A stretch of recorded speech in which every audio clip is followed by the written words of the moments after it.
अंतिम संस्कार के बाद आत्मा के साथ क्या होता है।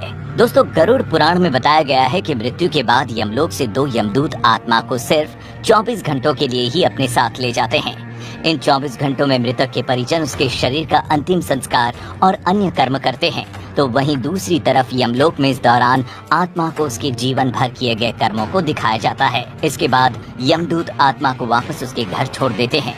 उसके बाद 13 दिनों तक आत्मा अपने परिजनों के बीच ही रहती है और 13वीं बीत जाने के बाद फिर से आत्मा यमलोक के लिए रवाना हो जाती है। इसी बीच आत्मा को 3 अलग अलग मार्ग दिखाए जाते हैं।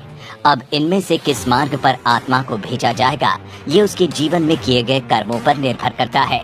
जिनमें से जो पहला है वो है अर्ची मार्ग, जो कि देवलोक की यात्रा का मार्ग है। दूसरा है धूम मार्ग, जिसे पितृलोक का मार्ग बताया गया है। और तीसरा एवं आखिरी मार्ग है उत्पत्ति विनाश मार्ग, यानी नर्क की यात्रा का मार्ग। जिनमें से किसी एक में अपने पाप और पुण्य को निश्चित समय तक भोगने के बाद आत्मा को फिर से नया शरीर मिलता है।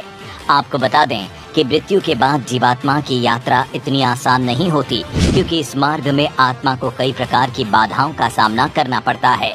जिनमें से सबसे खतरनाक है यमलोक के मार्ग में पड़ने वाली वो वैतरणी नदी, जिसके बारे में कहा जाता है कि पुण्य आत्मा इस नदी को बड़े ही आसानी से पार कर लेती है, लेकिन पापी आत्मा को इस नदी को पार करने के लिए काफी जटिल यातनाओं को झेलना पड़ता है।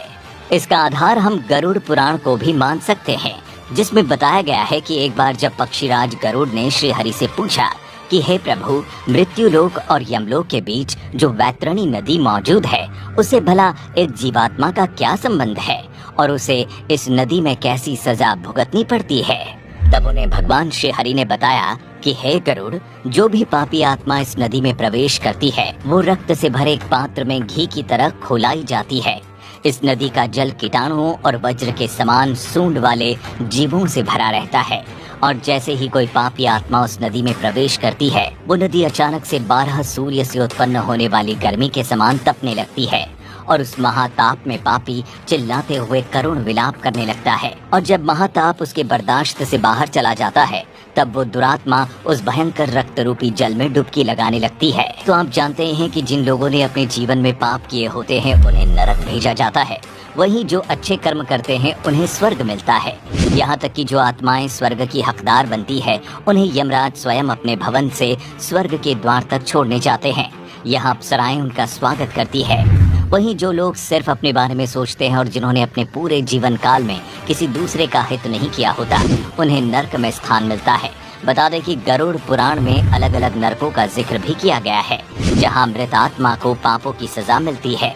जिसमें सबसे रोमांचक बात तो ये है कि गरुड़ पुराण में अंधात्मक श्रम नर्क के बारे में भी जिक्र किया गया है। ये नर्क केवल उन्हीं पति पत्नियों की आत्माओं के लिए है जो अपने साथी को केवल लाभ या उपभोग की एक वस्तु समझते हैं। इस नर्क में ऐसी ही आत्माओं को मारा जाता है। वहीं तमिश्रम नर्क में उन लोगों को जगह मिलती है जिन्होंने अपने जीवन में दूसरों की संपत्ति हड़पी होती है। यहाँ उन्हें तब तक मारा जाता है जब तक कि वे बेहोश न हो जाए।